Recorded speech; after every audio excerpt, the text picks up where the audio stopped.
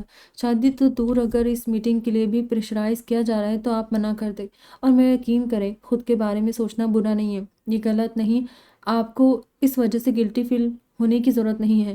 لوگوں کی کوشش ہوتی ہے آپ کو اپنے بارے میں سوچنے پر شرمندہ کریں، لیکن آپ پرواہ کیے بنا اپنے لیے بہتر اور اچھا اور وہی سوچیں جو آپ چاہتی ہیں۔ پہلی بار وہ کسی کو مشورہ دے رہا تھا، اور وہ بھی اس قدر خلوص اور شدت سے۔ مجھے پریشرائز تو نہیں کیا کسی نے، اس کا مسئلہ تو اس سے بھی گیا گزرا تھا۔ پریشرائز کرنے کے لیے لازمی تھا کہ کسی کو اس کی شادی یا مستقبل کی فکر ہوتی۔ یہ تو شدو بوا خود ہی گھر کی بڑی بیٹی کے لیے رشتہ لے آئے تھے۔ بس اس وقت میں خود ہی اپنی فیلنگز نہیں سمجھ پا رہی۔ آپ کنفیوز ہے تو فون کر کے منع کر دیں۔ اس کی بات پر سمرین یوں مسکرائی جیسے بچوں کی نادانی پر مسکرایا جاتا ہے۔ ہفتہ بھر پہلے سے ملاقات طے ہے۔ وہ لوگ اتنی دور سے آ رہے ہیں، ہم کبھی بھی کہیں بھی اپنی مرضی نہیں کر سکتے، اسپیشلی اگر اور لوگ بھی انوالو ہو۔ ایسا کرنا غیر ذمہ دارانہ رویہ ہوگا، اور مجھے ملنا نہیں ایسا بھی نہیں ہے، بس پتہ نہیں کیوں وہ رک گئی۔ میں اپنے وقت پر گھر جانا چاہتی ہوں، جبکہ امی نے کہا تھا آج جلدی آؤ، وہ اسی لیے کال کر رہی ہے۔ آپ انہیں میسج کر دیں کہ جلدی نہیں آ سکتی۔ اس نے حل پیش کیا، اور وہ ہاں یہ تو کر سکتی ہوں سوچتی فون اٹھا کے انہیں پیغام لکھنے لگی۔ وہ دیر سے بھی جاتی تو مہمانوں کو دیے گئے وقت سے پہلے پہنچ جانا تھا۔ کچھ دیر بعد جب وہ جانے کے لیے کھڑی ہوئی تو وسیع نے کہا آل دی بیسٹ۔ اس نے جواباً شکریہ نہیں کہا۔ گھر آئی تو مہمان پہنچے نہیں تھے، لیکن فرزانہ غصہ تھی کہ امرین کب سے اس کا انتظار کر رہی تھی۔ وہ نہا کر کپڑے بدل کر فارغ ہوئی اور وہ لوگ آ گئے۔ اس نے امرین کو میک اپ سے منع کر کے اپنے کاجل، لائنر اور لپسٹک سے ہی خود کو سنبھالا۔ جانے کیا ہوا ہوگا؟ وسیع کا ذہن بار بار ایک کمرے میں مہمانوں کے درمیان صوفے پر سرخ جوڑے میں دوپٹہ شانوں پر پھیلا کر دائیں شانے پر دوسرا سرا ڈالے بیٹھی سمرین کو یاد کر رہا تھا، جس کا کاجل، لپسٹک، جھمکے، بال، پیشانی اور بھوری سی آنکھیں۔ اس نے سر جھٹکا۔ اسے یوں لگا وہ تو اس کمرے میں بھی موجود تھی۔ سب کو پسند ہی آ جائے گی۔ وہ دروازہ کھول کر اندر آیا، اسی وقت فون بجنے لگا۔ اس نے اسکرین پر نام دیکھا اور فون سائلنٹ کر کے رکھ دیا۔ فی الوقت امی ابا کسی سے بات کرنے کو جی نہیں چاہ رہا تھا۔ معمول کی طرح غسل کرنے اور پھر کافی بنانے کے بعد وہ ہال میں آیا، ریموٹ اٹھا کر ٹی وی آن کیا۔ چینل بدلتے ہوئے بالآخر اسپورٹس چینل پر فارمولا 1 کے کسی پروگرام کو دیکھ کر رک گیا۔ آواز تھوڑی اونچی کی، ریموٹ رکھ کے صوفے پر بیٹھ گیا۔ کافی پیتے ہوئے اسے احساس ہوا کہ فون تھرک رہا ہے۔ ٹی وی اسکرین سے نظر ہٹا کر فون دیکھا اور چیک کرتے ہوئے سر ہلایا۔ رنگ مکمل ہو کے کال ختم ہوئی تو وہ وہاں 7 مس کال لکھا تھا۔ اس نے آگے جھک کر تپائی پر رکھے ریموٹ سے آواز بند کی اور ریحانہ کو فون لگایا، جو کب سے اس تک پہنچنے کی کوشش کر رہی تھی۔ ہیلو، کہاں ہو تم؟ فون کیوں نہیں اٹھا رہے ہو؟ جان بوجھ کے کرتے ہو ایسا تم؟ ذرا احساس نہیں کسی کا؟ کوئی بار بار ایسے ہی فون نہیں کرتا، اتنا تو سوچنا چاہیے کہ کوئی ایمرجنسی۔ کیا ہوا ہے اب؟ اس نے بیزاری سے بات کاٹی۔ خوشی کا ایکسیڈنٹ ہوا ہے۔ کیسے؟ وہ ایک دم سیدھا ہوا۔ کب سے ضد کر رہی ہو چاچو کو بلا دے، چاچو کو بلا دے، اور چاچو ہے کہ ایکسیڈنٹ کیسے ہوا؟ زیادہ چوٹیں آئی ہے کہ سلائڈ سے پھسل گئی تھی، ٹانکے لگے ہیں، سر اور ہاتھ میں چوٹیں آئی ہیں۔ تم آ جاؤ تو اس کی چاچو کی رٹ ختم ہو۔ اس نے شاید زیادہ ہی تنگ کیا ہوا تھا۔ ہاسپٹل میں یا گھر آ گئی، لو بات کرو اس سے۔ انہوں نے فون خوشی کو تھمایا۔ ہیلو چاچو، اس کی نکاہت بھری آواز آئی۔ کیا ہو گیا اس شیر کو؟ اس کی آواز سن کر اسے اچھا نہیں لگا۔ چاچو، میں سلائڈ سے گر گئی اور خون نکلا اور اسکریچز آئے اور مجھے اسٹیچ بھی لگائے ڈاکٹر نے۔ پین ہو رہا ہے، میں چل بھی نہیں سکتی اور کوئی مجھے آئس کریم نہیں دے رہا اور مجھے کرکرے بھی نہیں دیے اور بس دوا کھلا رہے۔ آپ آ جاؤ۔ اور وہ جو شروع ہوئی تو رکنے کا نام نہیں لے رہی تھی، اسے درمیان میں بولنا پڑا۔ تم بات نہیں کرو زیادہ، میں کل آؤں گا تو سب لاؤں گا، ابھی تو تم دوا کھاؤ تو جلدی ٹھیک ہو جاؤ گی۔ آپ ابھی نہیں آ رہے؟ روح ہنسی ہوئی۔ بہت لیٹ ہو گیا ہے، آپ آئیں گے؟ میں اس لیے سوئی نہیں، تم سو جاؤ، میں صبح آؤں گا، پرومس؟ یس پرومس۔ یہاں سے اس گھر تک جانے کے لیے اس وقت اسے 2-2.5 گھنٹے درکار تھے اور اتنا ہی وقت واپسی کو لگتا، جبکہ صبح دفتر بھی جانا تھا۔ اس نے کافی ختم کی، لیکن اس پر عجیب سی بے چینی سوار تھی۔ خوشی کی آواز اس کے ذہن سے نکل نہیں رہی تھی۔ کچھ دیر سوچنے کے بعد اچانک کسی خیال میں اس کی بے چینی ختم ہو گئی۔ اس نے فوڈ ڈیلیوری ایپ سے خوشی کی فرمائشی ساری چیزیں اسے بھجوا دی۔ جب وہ سونے کی تیاری کر رہا تھا تو امی کی کال آئی، اس نے فوراً اٹھا لی۔ دوسری طرف چہکتی خوشی تھی۔ تھینک یو چاچو۔ اگلے دن دفتر سے خوشی کی عادت کو جاتے اس کے تصور میں بار بار بینچ آ رہا تھا جہاں کوئی بار بار دائیں طرف دیکھ رہا تھا۔ فون نمبر تو نہیں، اس نے خیال مکمل ہونے نہیں دیا۔ کریڈٹ کارڈ کا اسٹیٹمنٹ دیکھتے ہی اس کی آنکھیں ابل پڑی۔ امی، وہ فون ہاتھ میں لیے ہال میں آئی۔ اتنی کیا شاپنگ کی ہے آپ سب نے؟ اتنی کا کیا مطلب؟ کپڑے لیے اور اب شادی ہے تو میچنگ اور چیزیں بھی لگتی ہے۔ انہوں نے ٹی وی سے پل بھر کو نظریں ہٹائی تھی۔ پڑوس کی شادی ہے امی، اور اب اس بحث کا فائدہ ایک ساتھ نہیں بھر سکتی تو EMI میں کنورٹ کر لو۔ انہوں نے اسے حل بتایا۔ آپ کی محنت کی کمائی پر پہلا حق آپ کا ہوتا ہے۔ جو اس بات کو مسترد کر دے، اہمیت نہ دے، چاہے ماں باپ ہی کیوں نہ ہو، پھر آپ کی کمائی پر ان کا بھی کوئی حق نہیں بنتا۔ اس کے کان میں وسیع کی آواز گونجی جو اس وقت اسے بہت بری لگی تھی۔ ابھی پپو کے یہاں شادی پر ہی نئے کپڑے لیے تھے سب نے۔ اس نے چپ ہونے کی بجائے کہا، وہی سب امبر کی سہیلی کے یہاں بھی پہنے تھے۔ اس کے بھائی کی شادی میں انہوں نے شہر کے دوسرے کونے کی شادی کا ذکر کیا۔ اب انہی ہی کپڑوں کو ہر شادی کا یونیفارم تو نہیں بنا سکتے۔ ڈھیلے قدموں سے واپس اپنے کمرے میں آ گئی۔ تو میرے لیے بھی ایک ڈریس لے لیا ہوتا، اس نے سوچا۔ اب اگر وہ ان سے کہتی تو جواب ملتا، تم نے پہلے کہا کیوں نہیں، یا تم کہاں شادیوں میں آتی ہو، جبکہ اب پڑوس کی شادی میں شرکت تو ٹل نہیں سکتی تھی۔ اس کی جو تھوڑی بہت بچت ہوتی وہ ایسے بلوں میں خرچ ہو جاتی، اور کبھی وہ بھی نہ کافی پڑتی۔ اس کے نام کا یہ کارڈ ہمیشہ فرزانہ کے پاس ہی ہوتا تھا۔ اسے برا تو ہمیشہ لگتا تھا، غصہ آج پہلی بار آ رہا تھا۔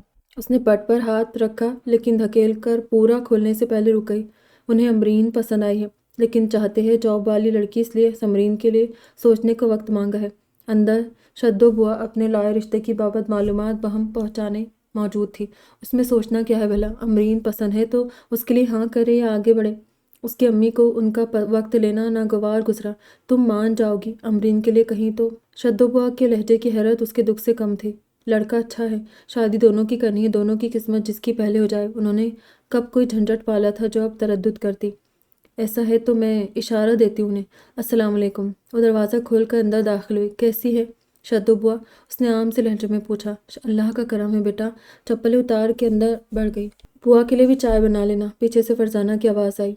کمرے میں آ کر دوپٹہ اور پرس ایک طرف رکھ کے وہ ہاتھ منہ دھونے چلی گئی۔ کمرے میں آ کر تولیے سے چہرہ خشک کیا تو دل کر رہا تھا کچھ دیر لیٹ کر پیٹھ سیدھی کر لے، لیکن باہر شدو بوا چائے کی منتظر تھی۔ اتنے ٹائم سے سمرین نوکری کر رہی ہے، شدو بوا فرزانہ کے قریب جھک کر دبے سے لہجے میں کہہ رہی تھی، جو اس چھوٹے سے گھر میں اس تک بھی پہنچ رہا تھا۔ کبھی کسی کا ذکر نہیں کیا، مطلب خود ہی کوئی پسند نہیں آیا۔ آج کل تو ہر دوسرے گھر میں پسند کی شادی ہو رہی ہے۔ سمرین کو ان باتوں میں انٹرسٹ ہی کہاں ہے، وہ بس اپنے کام سے کام رکھتی ہے، فرزانہ نے سادہ سے انداز میں کہا۔ اسے نہ صحیح کسی نے اس میں تو انٹرسٹ لیا ہوگا۔ شدو بوا جانے کیا اگلوانا چاہتی تھی۔ ایسی سیدھی سادی لڑکیاں آج کل کہاں کسی کو پسند آتی ہے۔ اب ان لوگوں کو ہی دیکھ لو، امرین اچھی لگی انہیں بھی۔ وہ کبھی سمجھ نہیں سکی کہ اسے سیدھی سادی کیوں کہا جاتا ہے۔ وہ خوش لباس تھی، پہننے اوڑھنے اور گفتگو کا سلیقہ تھا۔ فل میک اپ میں دفتر نہیں جاتی تھی، لیکن کاجل اور نیچرل لپسٹک کسی دن نہیں بھولتی تھی۔ پراعتماد تھی، خود پر توجہ بھی دیتی تھی جہاں جتنا ضروری ہوتا۔ لوگوں سے ملتی جلتی بھی تھی، لیکن اس کے عادات و مزاج میں شوخی اور تیزی نہ تھی، اور اس کے نہ ہونے کا مطلب یہ تھا کہ اس میں کسی کو متاثر کرنے والی کوئی خوبی نہیں۔ کم از کم اس کے گھر والوں کا یہ ماننا تھا۔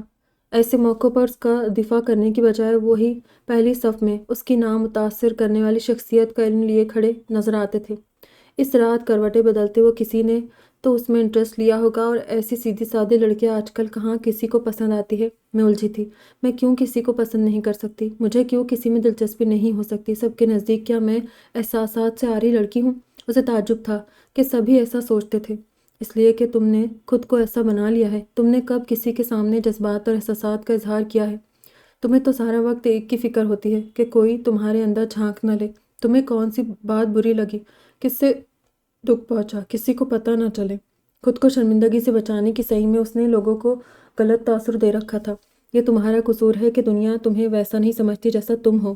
کسی کو پسند کرنے کی حس اور کسی کو متاثر کرنے کی خوبی سے مزین ہر لڑکی کی طرح خواہشات اور خواب رکھنے والی لڑکی خود آگاہی سے گزر رہی تھی۔ اس نے دیوار کی سمت کروٹ لی اور دیوار پر ایک چھبی ابھری۔ اس نے آنکھیں بند کر لی۔ میری پسند کرنے کی حس اور کسی کو متاثر کرنے کی خوبی ایک ہی انسان سے منسوب نہیں ہو سکتی۔ جواب میں دور تک خاموشی تھی، جواب میں اندر دبی بجھ چکی سرگوشیاں تھی۔ اگلے دن صبح اس نے فرزانہ سے کہہ دیا، کل شدو بوا کی بات سن لی تھی میں نے، انہیں امبر پسند ہے تو آپ ہاں کہہ دیں اور شادی کا سوچیں۔ وہ جو اس دن گیسٹ آئے تھے، مطلب کیا ہوا اس بات کا؟ اس کے انداز میں جھجک تھی۔ وہ سارا راستہ سر جھٹک کر خود سے کہتا آیا تھا، مجھے کیا؟ اور اب رسمی باتوں کے بعد پہلا سوال اس کی زبان سے یہی پھسلا۔ اس نے لفظ کو لمبا کھینچا، آفیشیلی تو مجھے گھر میں کسی نے بتایا نہیں۔ اس نے وسیع کو دیکھنے سے گریز کیا، لیکن خبر یہ ہے کہ انہیں میری چھوٹی بہن امرین پسند آئی ہے۔ اندھے لوگ، اس نے بے اختیار کہا۔ سمرین کو اس کی گہری نظر خود پر محسوس ہوئی۔ ایک پل کو دل کیا جھٹ اس کی آنکھوں میں دیکھے، لیکن ہمت نہیں۔ آپ اس بات پر دکھی تو نہیں؟ نہیں، اس میں دکھی ہونے والی کیا بات ہے؟ اسے اپنا ناپسند کیے جانا برا نہیں لگا تھا۔ جو بات دل دکھا گئی تھی وہ اس بات پر فرزانہ کا رویہ تھا۔ امی کا ارادہ انہیں ہاں کہنے کا ہے۔ امبر کے لیے اگر آپ کو لوگوں سے الرجی نہ ہوتی تو میں ضرور شادی میں انوائٹ کرتی۔ اس نے ذرا سی گردن موڑ کے اسے دیکھا اور پھر سامنے دیکھنے لگی۔ ویسے اچھا ہی ہوا۔ سمرین کا دل حلق میں چلایا۔ آپ خود بھی اس بات کے لیے ایکسائٹڈ نہیں تھی۔ مجھے یہ بات عجیب لگتی ہے، آپ کیوں ویٹ کرے کہ کوئی آ کر آپ کو پسند کرے جبکہ آپ خود بھی کسی کو پسند کر سکتے ہیں؟ وسیع اسے نہیں دیکھ رہا تھا، وہاں سے آپ کی کوالٹیز مغرب کی ہے اور آپ غلطی سے مشرق میں پیدا ہو گئے ہیں۔ وہ بھی ہنس پڑا۔ آپ جاب اور سڈو کو چھوڑیں اور اپنے خیالات کی تشہیر کریں تو سوسائٹی میں انقلاب لا سکتے۔ یہ انقلاب تو کب کا آ چکا ہے۔ آپ تو پیرنٹس بھی کھلے ذہن اور آزاد خیال ہو گئے، پسند کی شادیوں کو اپوز نہیں کرتے۔ پھر آپ اس انقلاب کا حصہ کیوں نہیں بنے؟ اس نے دھڑکتے دل کے ساتھ پوچھا۔ اس کی وجہ کم سے کم آپ سے تو راز نہیں، دھیمے سے مسکرایا۔ مطلب آپ تمام عمر تنہا رہنے کا فیصلہ کر چکے؟ نہیں، ایسا کوئی خود سے عہد نہیں کیا ہے، لیکن کبھی اس کے برعکس بھی محسوس نہیں ہوا۔ کہتے ہیں صحیح وقت پر صحیح انسان مل جائے تو ساری سوچیں پلٹ جاتی ہے۔ شاید آپ کے ساتھ بھی کبھی یہ ہو۔ کہتے ہوئے وہ خود کو یقین دلا رہی تھی کہ وہ یہ اپنی کیفیت اور جذبات کے زیر اثر نہیں کہہ رہی۔ کبھی ایسا نہیں ہوا کہ کسی کی وجہ سے آپ نے اس لائف اسٹائل کو خیر بات کہنے کا سوچا ہو؟ اگر ایسا ہوا بھی تو میرے لیے اس پر قابو پانا مشکل نہیں ہوگا۔ ویسے اب تک ایسا ہوا نہیں ہے۔ وسیع نے اسے دیکھتے ہوئے جیسے خود کو باور کرایا اور اس کے اندر چیٹنگ چیٹنگ کی آواز گونجنے لگی۔ یہ تو خود پر جبر ہوگا۔ سمرین کی بات پر ٹھٹک گیا۔ قابو پانا آزادی اور اپنی مرضی سے جینا تو نہیں، اور اگر یہ کرنا ہے تو پھر فیملی کے معاملے میں کیوں قابو نہیں رکھ سکتے خود پر؟ آپ مجھے لاجواب کرنا چاہتی ہے؟ اس نے پہلو بدلا۔ لیکن میں خود کو جانتا ہوں، یہ جبر نہیں ہوگا کہ وقتی فیلنگز یا ایسی سچویشن ساری عمر نہیں رہتے۔ بظاہر ان کی باتوں کے مفہوم الگ تھے اور ایک دوسرے کے جملے سے ان کے اندر چل رہی گفتگو الگ تھی۔ وہ ایک دم کھڑی ہو گئی۔ آج پڑوس میں شادی ہے۔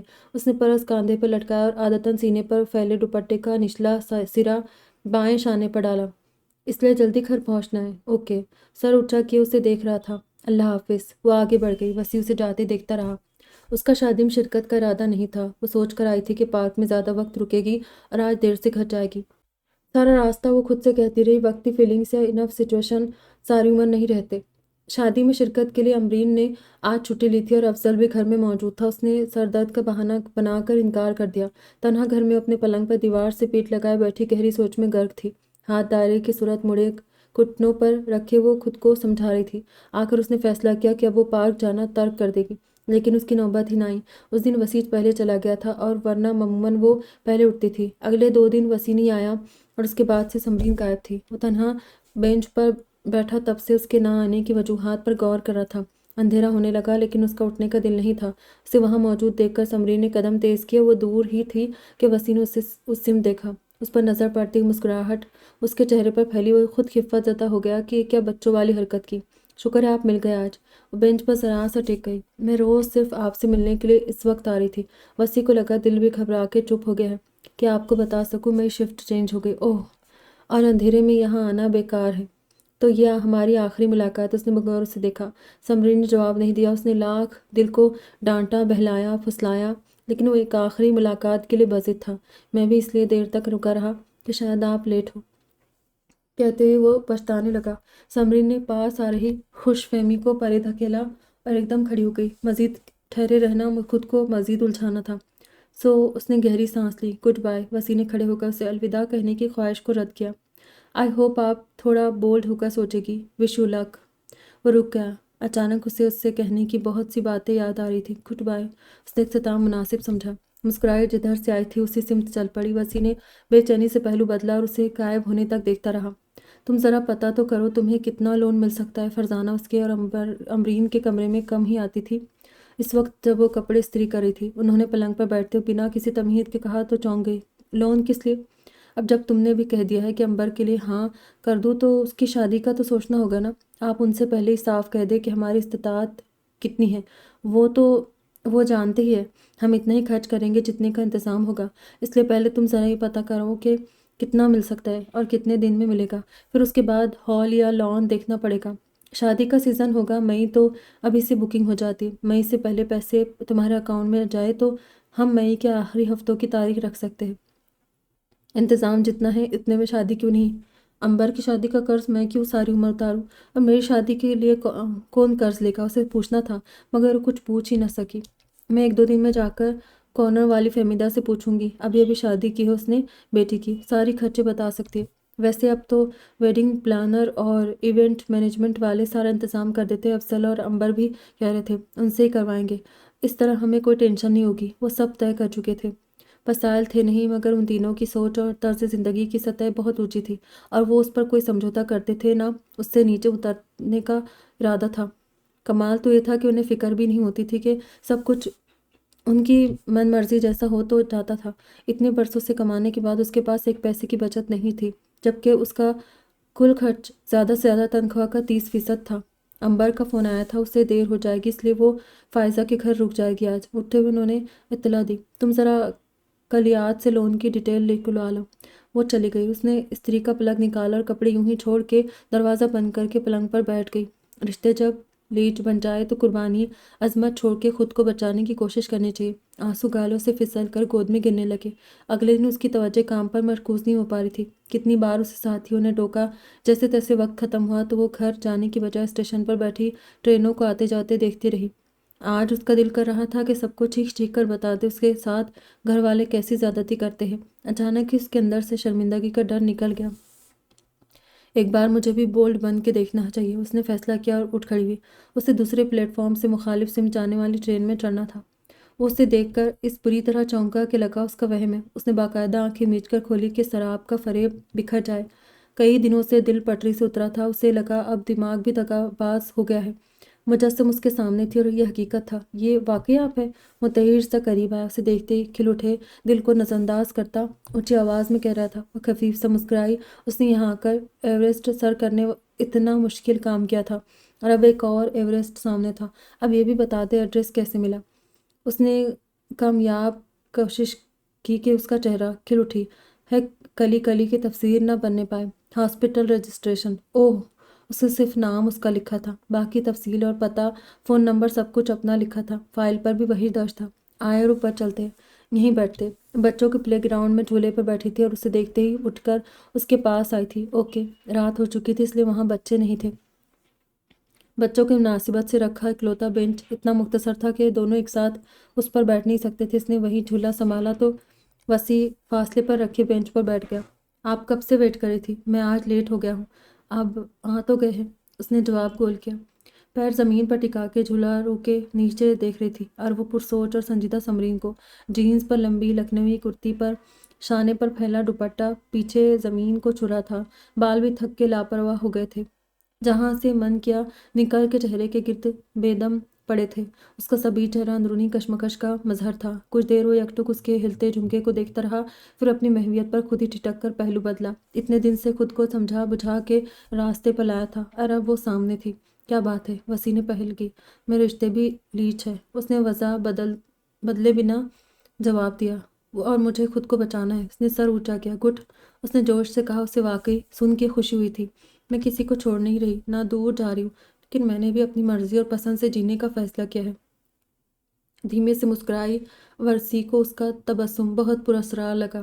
میں نے آپ کو کچھ سکھایا نہیں، لیکن اس وقت میں پراؤڈ ٹیچر کی طرح محسوس کر رہا ہوں۔ وہ دھیرے سے ہنسا۔ وہ ایک دم کھڑی ہو گئی۔ میں یہی کہنے آئی تھی۔ وہ بھی اٹھ گیا۔ سمرین کو علم تھا کہ یہ آسان نہیں، لیکن اب قطعی ناممکن لگ رہا تھا۔ اسے اچانک اپنا یہاں آنا بیوقوفی لگا۔ اس میں ہمت تو آئی تھی مگر اب بھی کم تھی۔ گھر پہنچتے بہت دیر ہو جائے گی، میں چلتی ہوں۔ وسیع الجھ کے اسے دیکھنے لگا۔ وہ صرف یہ بتانے آئی تھی، شاید پھر کسی دن پارک میں ملاقات ہو۔ اس کے ساتھ چلتے ہوئے کہہ رہی تھی، آپ کی شفٹ دوبارہ کب چینج ہوگی؟ وسیع نے پوچھ ہی لیا۔ اس کا کچھ پتہ نہیں ہوتا، کبھی بھی بدل جاتی ہے، کبھی کبھی 3-4 ماہ ایک ہی شفٹ ہوتی ہے۔ اس کے سوال پر بہکا دل پھر مشلا کہ پوچھوں،